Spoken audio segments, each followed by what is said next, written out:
East Hampton Community Television is taping it, and we're taping it for my own good too. But look at that wonderful topic, and what does it mean? I'm going to talk about all the possible places a person from Southampton could have been buried through the 250 years of Southampton. What if you're a Catholic in Southampton? Could you be buried in Southampton? No, right? And same with Jewish people.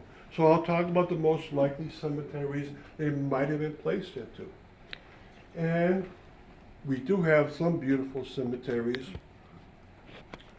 In fact, there's 3 of them in town. One is very easy to find, one's slightly more difficult to find, and one's almost impossible to find. And I know of only one lost cemetery in the Connecticut River Valley, and that's in East Hampton. And that's a lot of cemeteries. I've been to about 200 cemeteries throughout the valley, and I've been doing this for 11 years. And so, let's go on, and happy birthday to the town.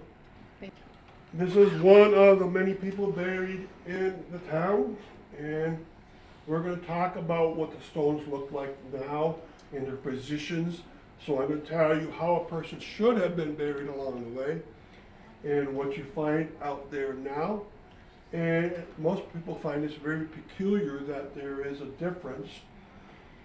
Now, most people will find this very useful from the genealogy point of view. Okay, next slide. Next slide. And like she mentioned, I belong to Hoyt Preservation Trust, and for 11 years now they've supported me a bit financially, mostly by coming out to my presentations and my tours and helping me out when needed. Then they have an annual garden show and art show, and they're having one next year on a Revolutionary War theme. All right, next slide. They have private sponsors. These are them.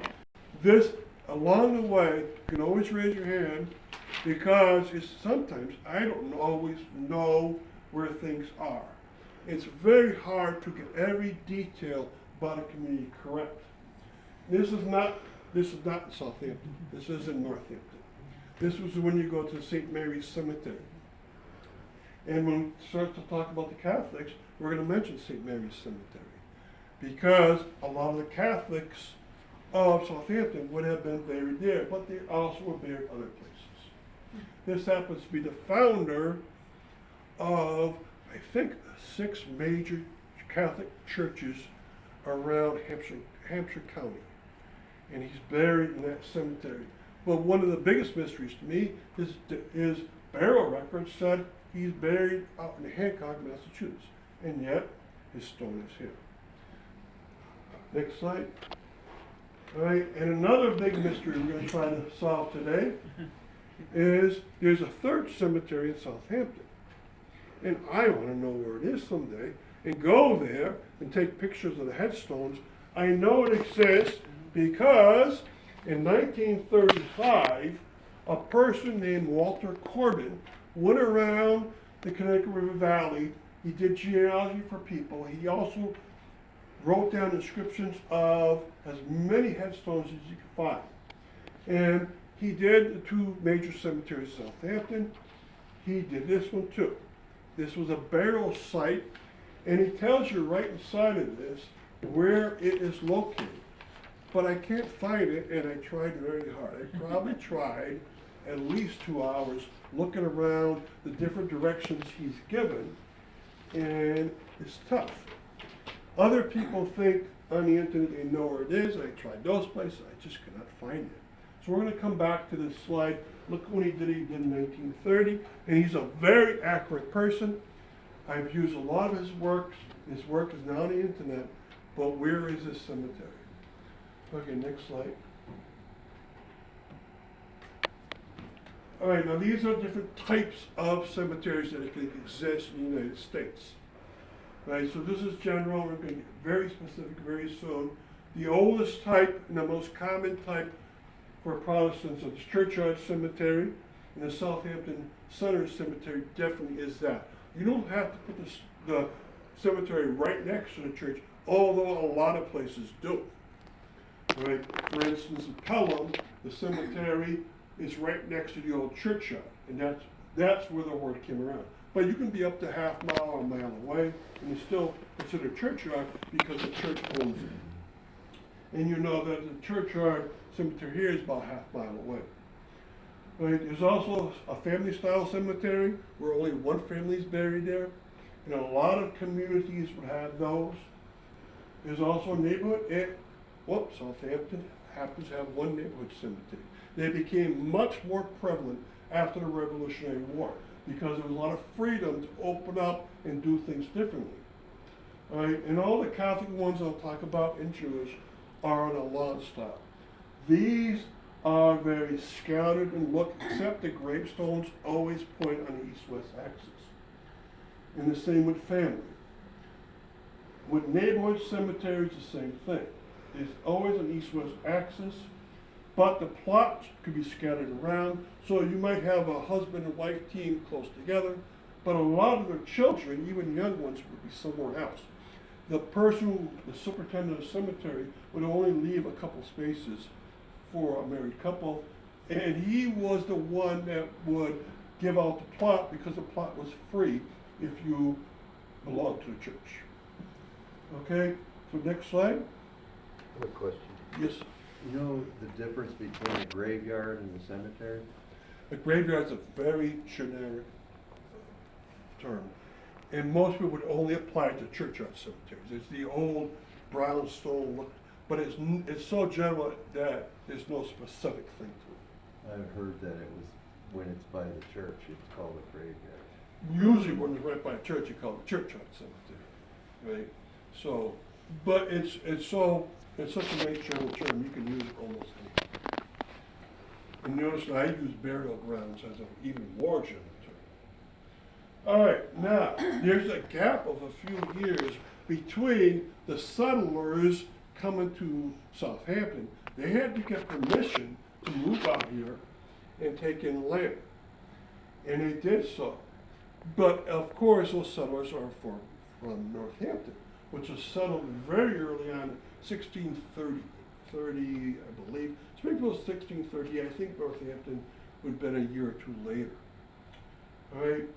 Now in Northampton, it used to be a cemetery older than the Bridge Street Cemetery. It was where the courthouse is nowadays. But very early on, they moved it into the Bridge Street Cemetery. Are there any of the original pioneers of Southampton in the Bridge Street Cemetery? Because there was a gap between the first settler coming here and the first cemetery opening up. All right, next slide. All right, so this cemetery started in 1738. Southampton was partitioned in 1732 for the first pioneers. If anyone died in the first 6 years, where were they brought? My theory is that they probably were brought to the Bridge Street Cemetery. But there were so few people, pioneers, it might be true there was no adults that died in that 6-year gap. But children had such a hard time in the first couple of years of life. The birth rate was very hard, but the death rate was incredibly high for children. And so were there any children in the 6-year gap? Probably. And they would have had to have been brought to a cemetery. You had to get a death certificate from the church, and then they would have done something about it. Now there was no church yet in Southampton. So probably they were brought to Congregational Church of Northampton and buried in Bridge Street. All right, next slide. Okay, so this is how people would have been buried. From in Southampton, 1738, up to 1776. Recognize that year, a new country comes around. Very important. When you have the ability to do things the way you want to, you're going to do that in a way that your new philosophy tells you or awakens you towards. All right, now this stone is not in Southampton because I've looked through all the cemeteries in Southampton, and you're supposed to have a certain arrangement between the headstone and the footstone, and they're supposed to point a certain direction. And this gives you the idea. This headstone, the larger of the two, and this is the footstone behind, this happens to be in Palmer. Right, notice the inscription on this headstone. If you could read this footstone, the inscription would point in the other direction. So they never point towards each other on a correct arrangement of stones. In between, you put the body. The head goes where the headstone of the person is. The footstone goes where the feet of the person is. They leave 2 feet in front, and they leave 2 feet behind the footstone. The people that come to visit the deceased walk in those 2-foot paths, either by the footstone or headstone. And then they read, and then they realize their deceased member of the family is right here. There was a taboo up until about 1830s to step on the ground of a deceased person, whether it was your family member or not. So they had to go in these 2-foot gaps in front and behind the stones. So here, you would have come up this aisle, and been able to read the full inscription on the headstone. In these very old burials, of course, you always put the person on a perfect east-west axis. Now, it just so happens that both major cemeteries in Southampton are already very close to being on the east-west axis.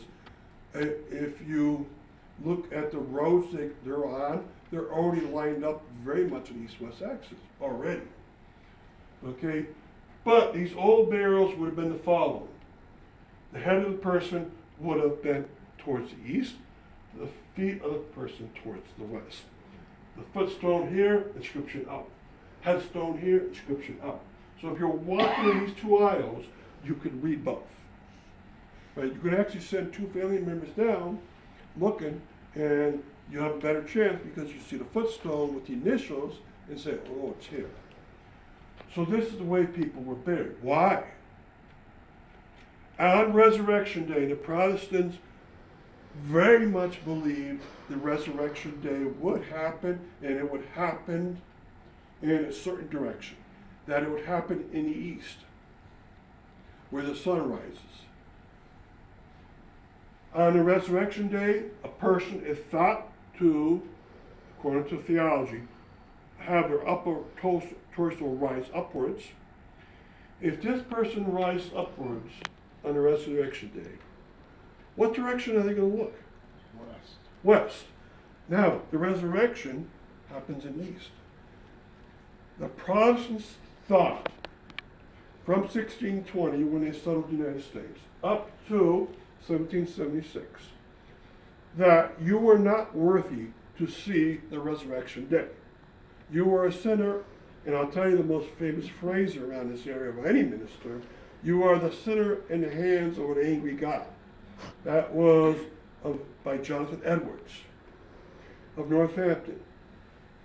Thus, in burial terms, you could not look towards the east on Resurrection Day. You are not worthy of it.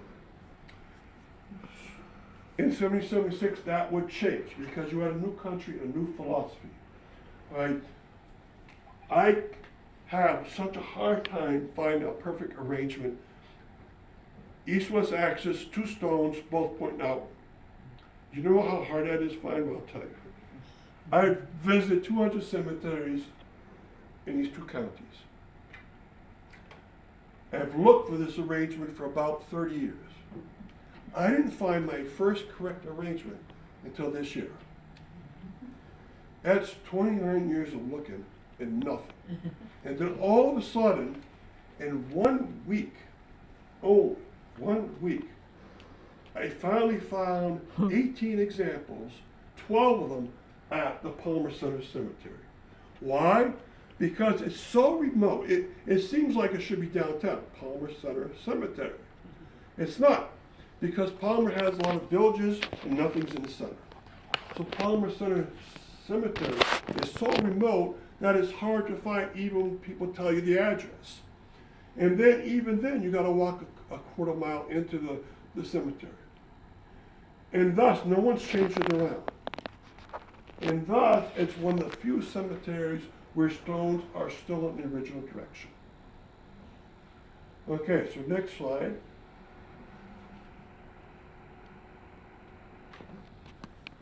Okay, new country, 1776, you signed the Declaration of Independence.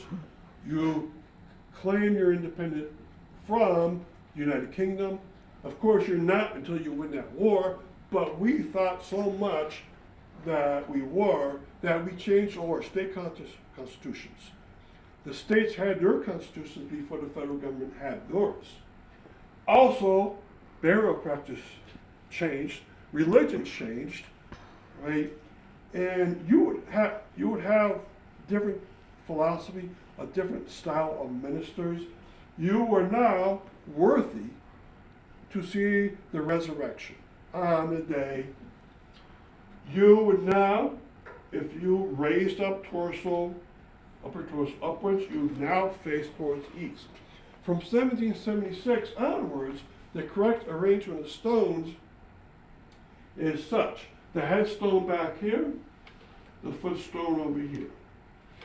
Pointed out, pointed out. So inscriptions still go outwards, body in the middle. You still have your 2-foot aisles.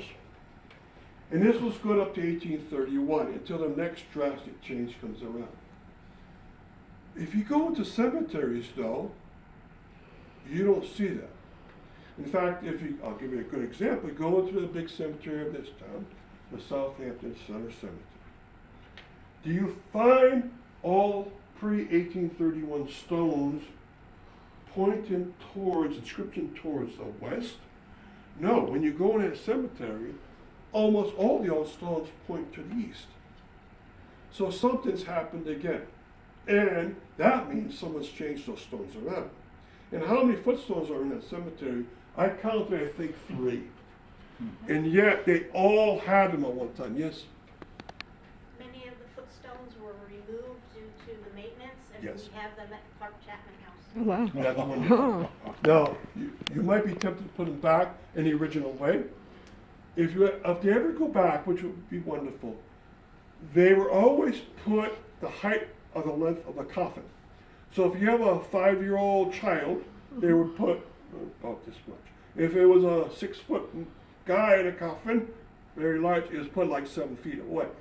So temptation put them back in that way, but no, for maintenance reasons, maybe go about 2 feet away from the other stones. But that'd be nice. And 1831 is a big change, and everything drastically changes. And that drastic change was a new style of relationship to religion, and a new forms of philosophy come mostly to Massachusetts. And the first cemetery in the United States to make use of that philosophy was the Mount Auburn Cemetery in Watertown in Cambridge, Massachusetts. They made a cemetery where there's no east-west axis of the burials. There's no arrangement of the stones at all. You could put them any direction, and there's no more footstones. You put them any direction relative to the roads too. So you could have one here and another one 10 feet away pointing 90 degrees in another direction. Because of the terrain changes, the road changes, or they just have a nice garden portion right there. It's called a garden style cemetery or a rural cemetery. It's absolutely beautiful in that cemetery. If you've never been to that cemetery, try to go there. It's absolutely gorgeous. The whole park movement across the United States started because of that cemetery. But no longer do you have east-west axis. And superintendents of cemeteries would start to make use of that and start pointing burials towards an interior roadway or towards the exterior road. And from that point, gradually, you lose that axis. Now, you're going to find a lot of stones still take on that axis. The reason why the superintendent would see the lines and keep burying in it. So it kept that way for a very long time. But from that point, you can do whatever you want to. Okay, next slide.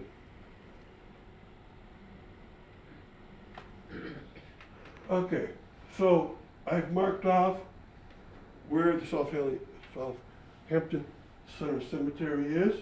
The church is right over here. Okay, the cemetery has grown a great deal through the ages, and it's grown always from its original site towards the right. So if you face into the cemetery, it's always grown towards the right. Okay, next slide. Right, and this is the church it belongs to, but even this church was moved. You might know that it used to be lower down, it was moved up. All right, next slide. So this is Walter Corbin's map of the cemetery in 1930. The numbers I think still apply. It's a bigger cemetery now. Look at the east-west axis, and that's why if you go up to the stones, you might think that the stones point on the roadway, towards the roadway, the very old ones. A lot of them do, but you'll find once in a while the very old ones point on a very slightly different axis, because east is not absolutely perpendicular to the road. Right, so there's a little difference here. Right, next slide. And this is the first burial.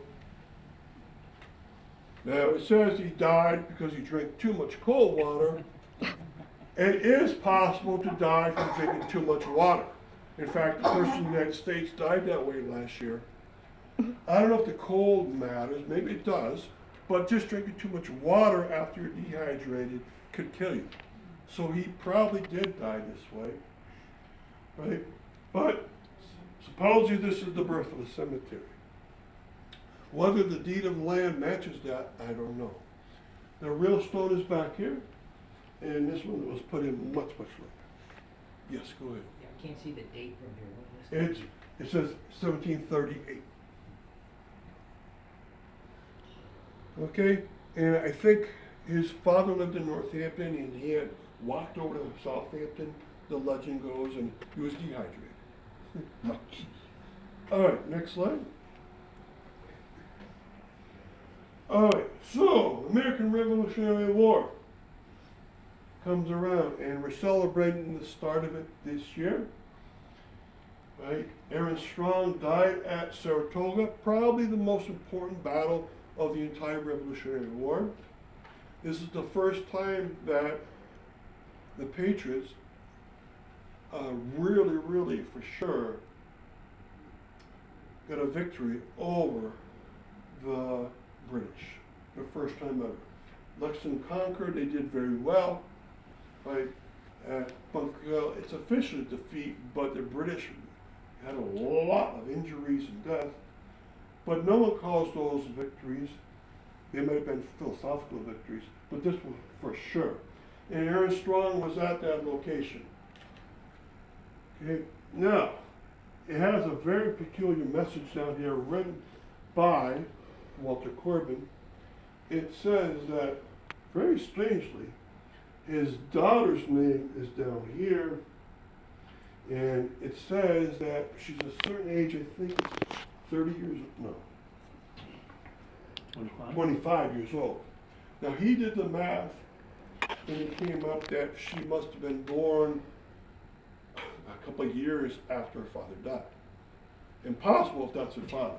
But in reality, what really happens, she was probably a lot older than 20, she's probably 27 years old. And the stone just put the wrong age. Now you have a brownstone. Where did that brownstone come from? Close, very close. I know. Almost all brownstones, whether they're in church architecture or in cemeteries, come from Long Meadow. In fact, even more specifically, they came from East Long Meadow, right? There was 19 brownstone mines, and these brownstones were so inexpensive, they fill the cemeteries of the Connecticut River Valley. And a lot of them have carvers. And there are people that specialize in figuring out who made each one of these by looking at the text they designed. Okay, next slide.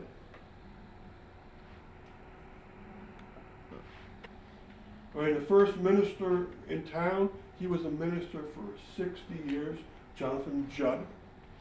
He and his wife are buried in this first table gravestone. His son is buried in the next one along. Right? And you always put 5 legs underneath, shape the legs in the same fashion. Now, when his son did it, you can see the son's legs of the table gravestone are different, right? But they're made out of the same material, limestone. And if you put limestone upwards, it's catching a lot of rainwater. And after more than 200 years of being out there, what has happened is it's so hard to read. There's so much text on this. You would love to read it, but it's almost impossible to read at this point. And his house is still around? Yes. Several years ago, the Congregational Church paid, and it's now been re-engraved, so that Re-engraved. it is much, So it's easier. yeah, easier to read. Okay. Do you have a typewritten copy of it somewhere? Not Okay. that I know of. All right. Because I wish to put it up somewhere on the internet so people could see it. All right, next slide. And this is his house, and I believe it's still there. Right, 200 plus years later. All right, next slide. All right, so I told you I think there's 3 footstones left in that cemetery. And this happens to be one of them.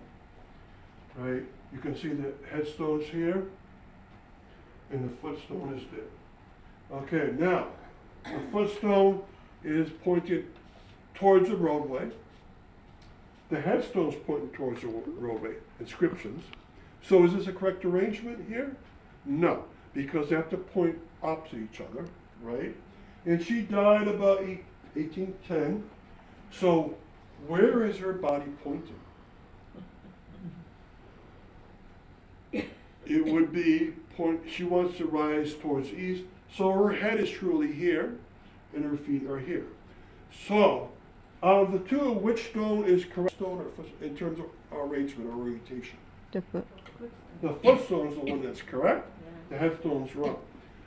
What has happened to almost every Protestant cemetery in New England is that it went through a movement called the American Cemetery Beautification Movement from 1880 to 19 teens. And what happens is entire cemeteries were lifted up and moved to another part of the town or into another cemetery. That happened in Springfield, Chicopee, Southampton, Northampton. And it happens a lot. And so these cemeteries that were downtown were moved. Southampton never moved any of their cemeteries. But what also happened during that movement was that people said, we should have all the stones put towards the roadway.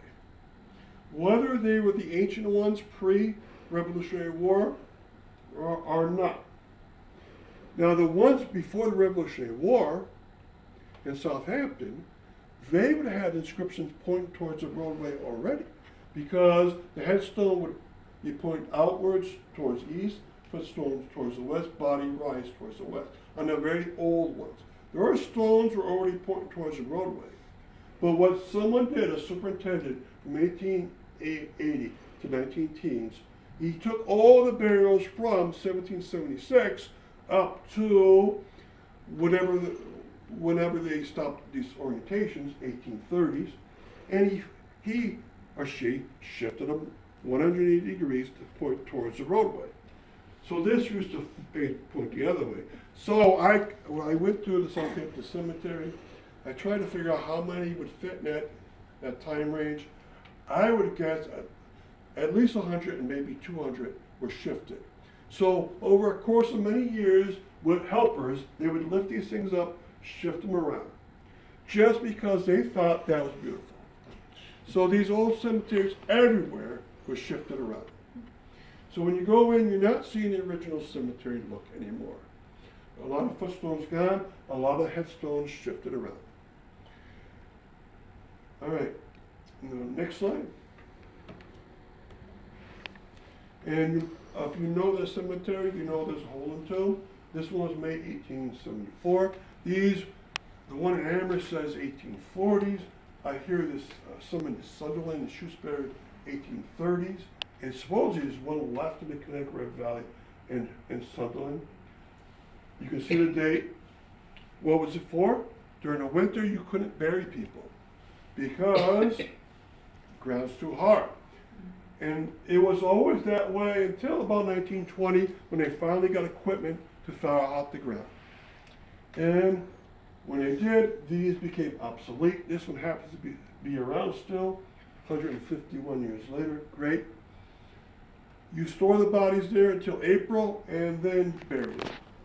In Southampton, you didn't need a big one. If you go to Springfield, these old tombs are enormous. And a lot of times, in Springfield's case, at Oak Grove Cemetery, they changed the old tomb into a chapel with a new facade on it. So when you go into the chapel there, you're inside an old tomb. So they found uses for these. Also, a lot of towns bought a carriage that was only for burials. It was called a hearse carriage. And I'm pretty sure Southampton would have had one. They would have saved on money by having their own. Remember, there's no motor-driven hearses till about 1920 or so. So you would have had a hearse, and a lot of times they would have put them right next to these tombs. Right? In some communities, you can still see the foundations. Others, you still have the hearse houses around. All right, next slide. Now, what is this fence doing around?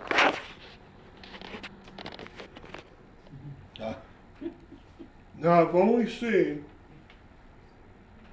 cemeteries I got to, I've only seen 2 that were made to control the grave robbers. There is one of these on Emily Dixon's cemetery, the West Cemetery in Amherst. But I think it was put there because she's so famous. They put it up to control people going in to destroy her tombstone. But there are 2 made to thwart grave robbers. One is in Chicopee at the Maple Grove Cemetery. It is quite a sight because the child who was buried there was 10 years old, and so they put the fence very close to the burial, so it's only about this wide and so forth. And it's about 4 feet high. They're trying to keep the grave robbers out. Now, you need to have a medical school nearby. Is there a medical school anywhere near Southampton? Well, nowadays you find them Boston, Worcester, Providence, Hartford, Farmington, Albany, Burlington, and there's one in New Hampshire. That's far away. So what are you doing making a fence around this to keep the grave robbers away? My best guess is that one of the most famous people of Southampton, we're going to come to him very quickly, he was a medical doctor, and he went to a medical school I didn't mention. It was in Pittsfield. It was called the Berkshire Medical School, and he probably told his family when they started burying people here, oh, I remember the day that we used to steal bodies. And he probably got them afraid. But you have something special, one of 2 that I found in the Connecticut River Valley. And it used to have a gate that would lock. On the one in Chicopee, they had a place to put lanterns on the very top, and at night they'd light them. You'd only have to keep watch for about a month. After 4 weeks, the body would be decomposed enough that the medical school did not want it. But grave robbers were a horrible problem around big cities, but they did us a great favor. What great favor could a grave robber ever do you? Well, it was taboo to dissect human bodies in order to study medicine. It still was a taboo up until the 1890s. And at that point, they finally passed laws to allow it. But before that, from about 1800 to 1890, you needed the body to dissect. And if you're going to be a good medical student, and medicine and science advanced so much in the 1800s that they wanted to, and each medical student should have one. So a lot of cemeteries around the big cities were being robbed of bodies, but they were doing us a good favor. When they found most bodies and they brought to a medical school, the president of the medical school was the one to take in the body. That's how serious they took the whole thing. And they would pay people about $60 to $80, right? Except when it was a pregnant woman. And why that? Because how difficult is it to find a pregnant woman who dies with a baby still inside her and use it for dissection? And how valuable is that information? It's incredible, incredibly valuable. In 1850s money, pregnant woman who died and were robbed would get $2,000 in 1850 money. That is the equivalent of maybe $60,000 these medical schools pay out because of the value of that information. Okay, next slide. Okay, you've probably seen this stone. It's a monument put after the Civil War, and it has the names of the men from Southampton who went off to war and died because of the war due to illness or injuries. Some went off to the war from Southampton, but were residents of other communities, but joined a militia that was based in Southampton too. So their names are on here on 4 sides. Beautiful. In most cases, the person is not buried here, except a few cases. Okay, so I was able to find a few cases where the body was taken back. In most cases, as you can imagine, it was very difficult. Most cases they were taken back, the person went to a hospital, either in District of Columbia or even in New England somewhere, and then they brought them back to Southampton. All right, next slide.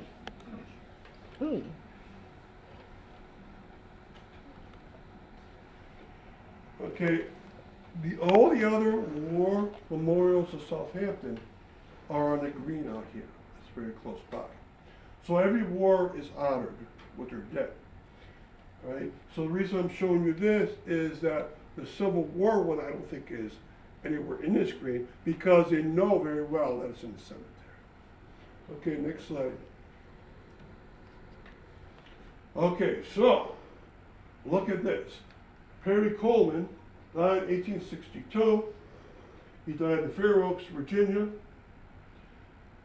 And it says over here, now I could not find a way of making that bigger. These old sheets would have 30 different burial informations and lines on them.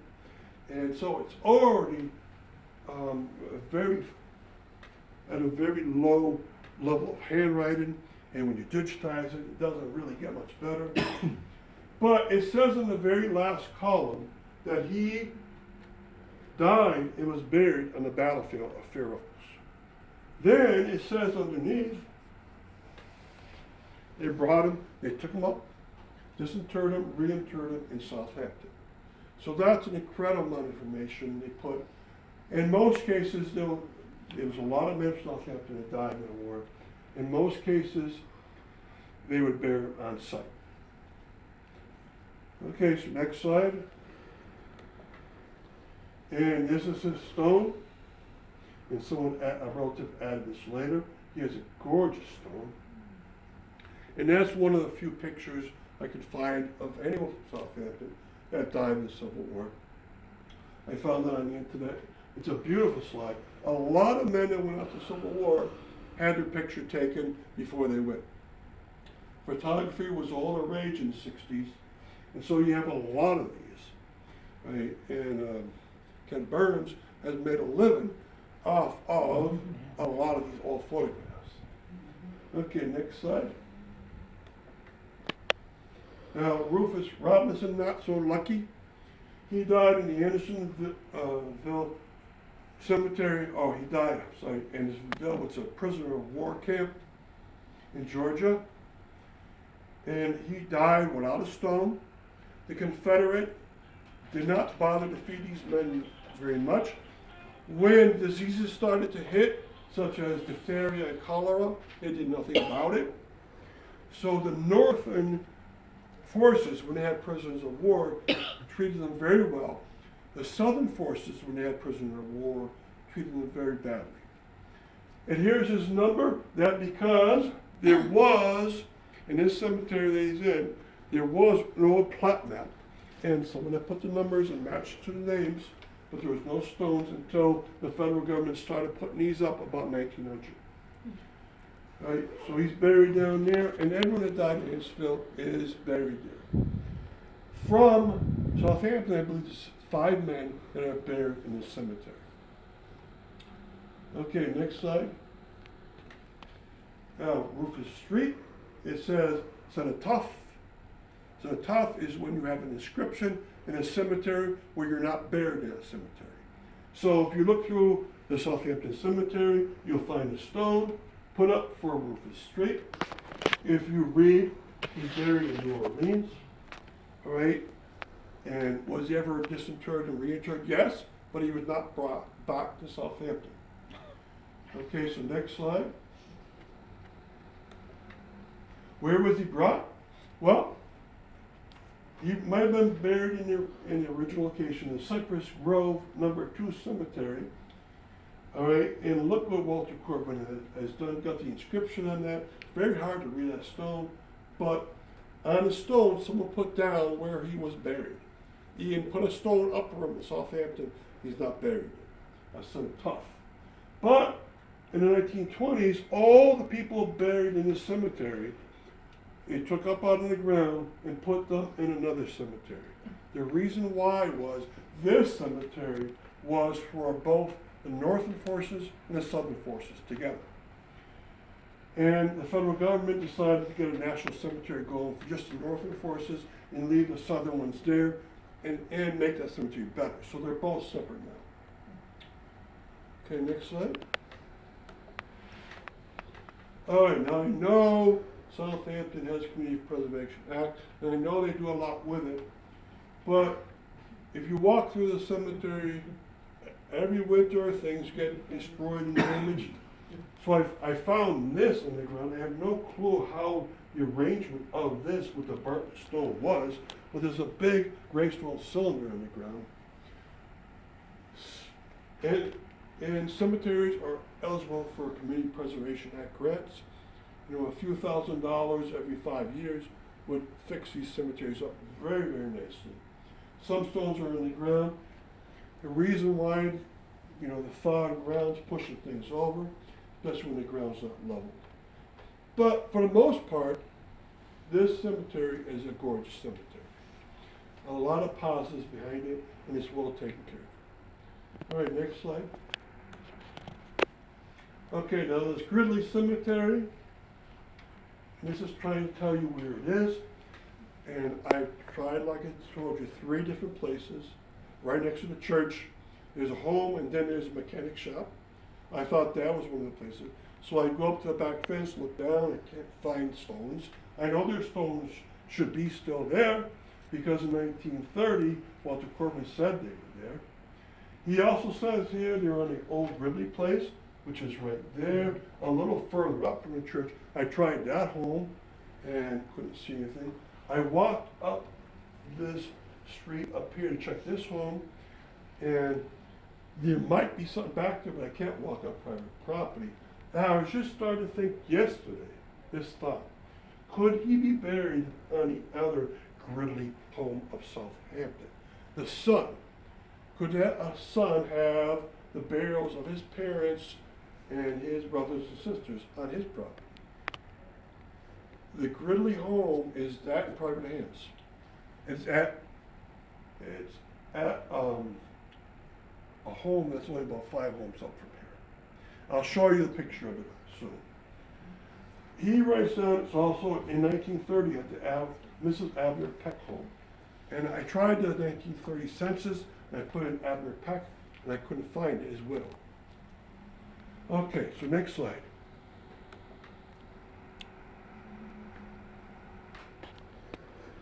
All right, this is the Gridley homestead on College Highway. Right, still there. So I checked it back as best I could. I couldn't see anything from all different angles. Okay, next slide. That And house ended up having a pool, Possible. Oh, and then, oh, they might have moved it. But Now, that it, house there that you just showed is the one that's right next to the, the church, and Yes. that was a boarding house. The Yes. cemetery you're talking about is across from the gas station. Yeah. In the small engine Yeah. repair place, it's in his back lot. He has that all bricked off, blocked off, so you can't get in there unless you ask for his permission. oh, so he might grant that, Yes. okay. Knowing that what you do with your business card, Yes, yes. he may say, yep, come on with me. Okay, that'd be one. There's a site called findagrave.com that you put up burial pictures of the stones, of course. No one in the 30 years existence of Find a Grave has gone in there. People have taken information on the cards that Walter Corbin had, because he went up to the stones and people have put those up. This is what Walter Corbin made, so if you look at that place, this is what it should look like. 9 burials, and he told which was which. The parents of Josiah Gridley are over here, another family here, some of his brothers and sisters over here, and a granddaughter of the whole family is over here. But I want pictures of the 9 stones, and they should exist. And they do exist, I hope. Okay, next slide. And this is Josiah Gridley. He was a medical doctor. He is buried in the Southampton Cemetery. Right? He is the son of the people that started the other cemetery, who was Leonard and Lois Gridley. He's here with 3 wives. 2 of them died before him, 1 died after him. This stone is a type of stone that was only available from about the 1880s onwards, so I know it's not the original stone for him. Josiah Gridley died 1876. This stone was from 1880s up to 19-teens. It was available, so it's a stone that was put up later. This stone is a Sears Roebuck gravestone. You would buy it out of the Sears Roebuck catalog. And this is he. Now, if he stayed just being a medical doctor, it would have been great, but he did other things. He wrote books, and next slide. Right, this is his house, still there, right? All right, 19 East Street. He wrote a cool book, Astounding Facts from the Spirit World.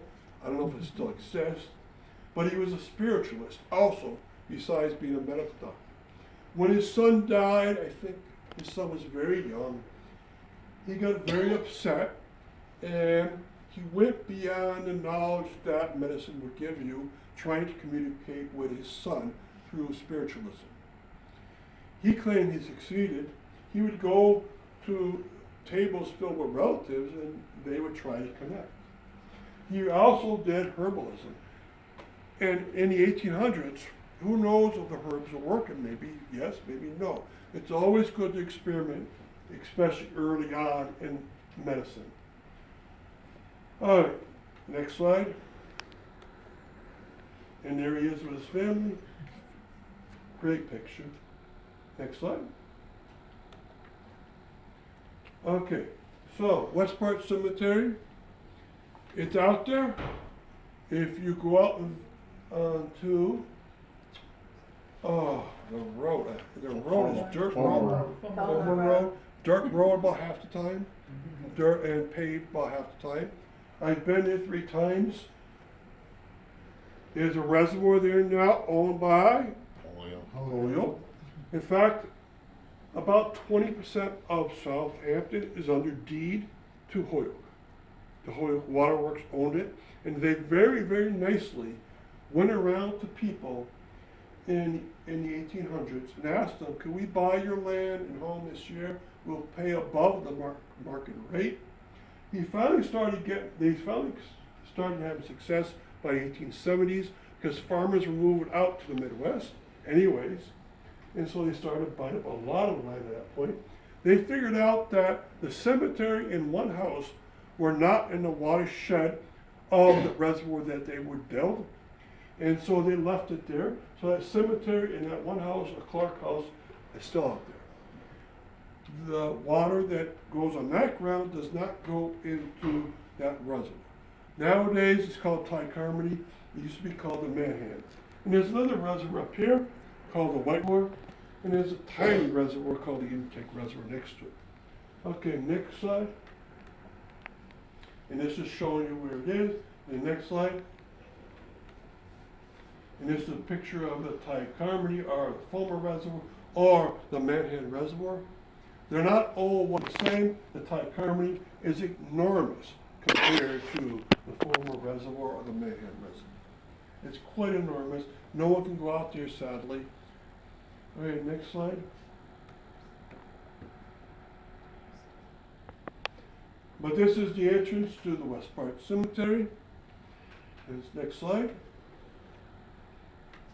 And slope, and that's a fixed up slope, so that's not the original way it was. It was gradual down, but they fixed it up to support it so that the land would not collapse down towards the road. So these came much later, and then the burials start up here. I do not know if Hoyle was the one to do that. Maybe they did. All right, next slide. Okay, now if you go in there, all the stones point towards the road. All the stones point towards the east.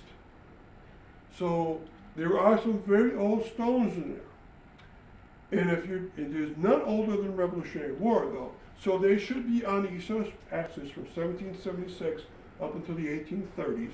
There are many burials from that time. And if you do it right, those old burials should point towards the west, but they don't. So superintendents of cemeteries of Southampton has changed these two. And there are a few more footstones. Headstone, footstone off to the side. No, it should be over here, we know that. Point outwards, and this should point the other direction. Okay, next slide. Okay, so one of the, probably the most famous person out there is Samuel Burt. He was the first settler out there. And he was a deacon. He was also in the Revolutionary War. And there's 3 more Revolutionary War veterans out there. So next slide. And these are the 3: Avery, Bransford Avery, Gad Pomeroy, and Isaac Parsons. All Revolutionary War veterans. Okay, and the next slide. And the last burial was in 1909. No stone, so no one knows when the last burial was except by death records. Beautiful death records by 1904, a lot bigger than the pre-1904. West Park Cemetery, that's the last time you'll ever see anyone buried in the West Park Cemetery, 1904. And it says right on the card. Okay, next slide. Now, what about the Catholics? No Catholic cemetery around. When was the first one in Western Massachusetts? The first one in all of Western New England is in Springfield. It's called the St. Matthew's Cemetery on the Chicopee border. Started in 1845. If you have good eyes, you can see a lot of open space, hardly any stones. In 1848, in Holyoke, there was a cholera epidemic. The Irish had left the famine in 1848, went to Holyoke for jobs. They were living out in the open because there was no houses there yet. Cholera hit. 300 people died in 1 month in Holyoke, and they were buried in here. No stones. So in this cemetery, there are a lot of burials. 5% of them have stones because the Irish were very poor. But if anyone from Southampton died in the early 1840s, they were buried here. They were Catholic. So next slide. But the first Catholic cemetery that was used heavily by people from Southampton was the St. Mary's Cemetery. And it was on King Street of Northampton. But the St. Mary's Cemetery is not on King Street anymore. The St. Mary's Church was also on King Street, King. There's the church, there's the cemetery, there's the rectory. They moved everything when they built the gorgeous St. Mary's Church in Northampton. And so this was the first one. It was the second Catholic cemetery in Western Massachusetts. It was the second church for Catholics in Western Massachusetts too. They moved it in the 1870s out to the beautiful St. Mary's Cemetery. Were there people from Southampton buried there? Of course, because there were Catholics there working the farms mostly, but also as servants in houses. Next slide. And here it is moved. FC, I believe, means Florence Catholic Cemetery, because they didn't have a proper name for it yet. Here is the old location still, but they would move that in a few years up here. Those old burials are next to this dot right here. So they moved about 300 people. All right, next slide. All right, now, once you start going through the death records of Southampton, they don't tell you the death location, the cemetery, till 1904. And so what you have to do is depend upon obituaries to help you out, or try to guess, or, much easier than any of that, on those lines for the deaf person. At the very end, they don't tell you the cemetery, but they'll tell you the town. And that will help enormously, because only a few towns and cities around the Connecticut River Valley had old Catholic cemeteries. So if you're reading a line, and you know the St. Mary's in Westfield was made 1862, and you have a person that's an ancestor of yours, and it says buried in Westfield, and you know they're Catholic, they're in the St. Mary's there. All right, so next slide. And St. Jerome's and Hoy, why were they using that? Easy. Because a lot of people started flooding, a lot of Catholics started flooding into Southampton by 1870s, 1880s, 1890s. Not to get mill jobs, but to take on farm jobs and servant jobs. So not everyone, a lot of Catholics worked in the mills of Holyoke and Chicopee, but not everyone did. Others preferred farms and being servants. And so I've seen plenty of Southampton people, even after 1900, buried in the cemetery, because their roots came from Holyoke. Their parents might have gone there, and then 20 years later they decide to go out to Southampton and work on the farms. Next slide. St. Bridget's Cemetery is found very, very often too. It came around 1884. All these cemeteries I talked about, there's 4 Catholic ones, they're all catered to Irish, but a lot of these towns and cities did not have ethnic cemeteries until the 1890s, and so you would have Polish people buried in the St. Bridget's Cemetery, typically thought of being Irish. All right, next slide. So you run into situations like this. Bridget Kane, born in Ireland, died 1860 in Southampton. All right, at the very end tells you she's buried in Holyoke. Now, St. Jerome's Cemetery was not ready until 1866, and that's the first Catholic cemetery of Holyoke. So that is impossible. Where is she? She is most likely in the Calvary Cemetery in Chicopee.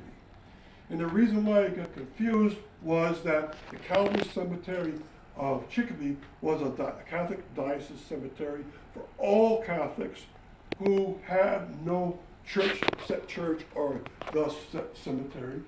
And she might have not had relatives, and the default case is the Calvary Cemetery. Yes. Question, what are we looking at? Are they church records or town records? This is a town record. Towns in Massachusetts had to keep records, birth, marriage, death, from 1841 onwards. Before that, it was the churches. And so Bridget Kane, buried in Holyoke, impossible. She's probably buried in the Potter's Field, pauper's grave of Calvary Cemetery in Chicopee. But this one they got right. Thomas Kane, he died, he was born in Southampton, but he died in Southampton in 1862. And then he said, buried in Chicopee. So that is correct. You'll find a lot of people from Southampton that were Catholics did not on a regular basis go to churches. They're so far away. And they would be buried in the Potter's Field for Catholics, which was the Calvary Cemetery in Chicopee. Okay, Next slide. Now the Jewish people had some choices, and I found some Jewish people from Southampton, but the first one I found was like the 19 teens. But easy choices, because they would have gone to synagogue in Northampton, one synagogue there. The next nearest synagogue was Holyoke and Springfield. This cemetery started in 1895, and then the next slide tells you there's another cemetery right next to it. 1906, the Congregation B'nai Israel Cemetery. Okay, so next slide. Native Americans, does anyone know of a Native American found in Southampton? I haven't found one. Why do other communities find them? Holyoke, West Springfield, South Valley, Granby, Chicopee have found loads. The second biggest Native American site in New England is in Holyoke, because they were constructing apartments near the canals for canal workers or mill workers. Westfield near a canal. Why did they find them? Because they dug so much through Holyoke to build canals and mills and homes. Same with Springfield, same with Westfield, lots of mills. If you don't dig a lot, you're not going to find Native American burials. So Southampton is not dug very much. Having farmers dig deep in the soil, well, 2 feet deep is not going to do it. Okay, you've got to go down much deeper than that. So, if you ever find one, that'd be great. Granby has found 2 in one location. It was a mother with her child buried together. Okay, next slide. And if you find a burial of a Native American, it's about 5 feet deep. You find the head, you find the upper torso, you find the legs. Why do they put red like this? Because they were packed with red clay, always. Always. So in New England, this is what you do with adult Native Americans. You bury them this way. The biggest grave site for Native Americans is out in eastern Massachusetts, where they found like 190 Native Americans together. They put a rock above it, and this is how they packed them with red clay, always. The children are buried flat. And they're also buried with the implements they had during life, always. So their bow and arrow, right, their clothes would go with them. Okay, next slide. Okay, and that's the last slide. I've taken 71 minutes.